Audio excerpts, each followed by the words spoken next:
কিন্তু আমরা বুক ভরা আশা নিয়ে এই সংসদে এসেছি যে এই সংসদ জুলাই শহীদদের রক্তের উপর দাঁড়িয়ে আছে।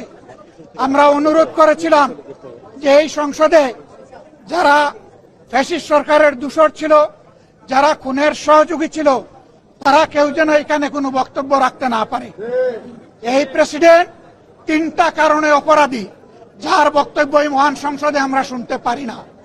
প্রথম কারণ হচ্ছে তিনি সমস্ত খুনের সহযোগী ছিলেন।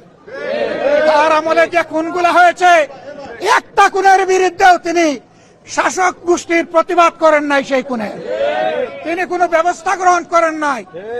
প্রেসিডেন্ট রাষ্ট্রের অভিভাবক হিসাবে তিনি জঘন্য অপরাধ করেছেন রাষ্ট্রের নাগরিকদের প্রতি।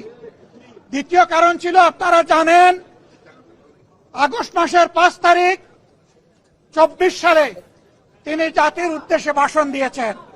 সেই ভাষণে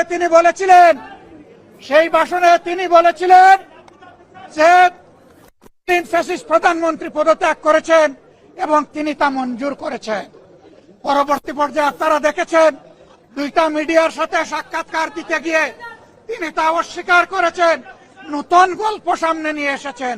তিনি জাতির সামনে মিথ্যাবাদী হিসাবে সাব্যস্ত হয়েছে। দেশের প্রেসিডেন্ট মিথ্যাবাদী সাব্যস্ত হওয়ার পরে প্রেসিডেন্ট হিসাবে তার আর কোন নৈতিক অধিকার থাকে না। 3 নম্বর অপরাধ তিনি করেছেন, তিনি নিজের হাতে অর্ডিন্যান্স সাইন করেছেন। এই জুলাই অভ্যুত্থানের পরে ফেব্রুয়ারির 12 তারিখ নির্বাচন হবে। নির্বাচনের পরে যারা নির্বাচিত হবেন তারা 2টা ক্যাপাসিটিতে নির্বাচিত হবেন। তারা সংস্কার পরিষদের সদস্য হিসাবে নির্বাচিত হবেন এবং তারা একই সাথে সংসদ সদস্য হিসাবে নির্বাচিত হবেন। একই দিনে উভয় শপথ একই ব্যক্তি পড়াবেন। অত্যন্ত দুঃখের বিষয়, সেই শপথ দুটো আমরা নিলেও সরকারি দল নেয়নি। তার প্রথম দায়িত্ব ছিল গেজেট প্রকাশের 30 দিনের ভিতরে সংস্কার পরিষদের অধিবেশন ডাকা। তিনি সেই অধিবেশন ডাকেন নাই। গণভোটে হার পক্ষে ভোট দিয়েছে 70% মানুষ। তিনি 70% জনগণকে, দেশবাসীকে অপমান করেছেন। এখানেও তিনি অপরাধ করেছেন।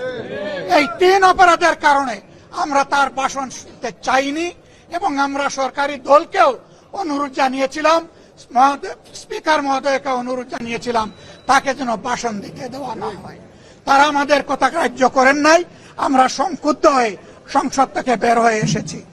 আমরা আগামীতে এই সংসদে কোনো অন্যায়কে আমরা বরদাস্ত করব না এবং মেনে নেব না। আমরা জনগণের স্বার্থের পক্ষে লড়াই করে যাব। অধিকার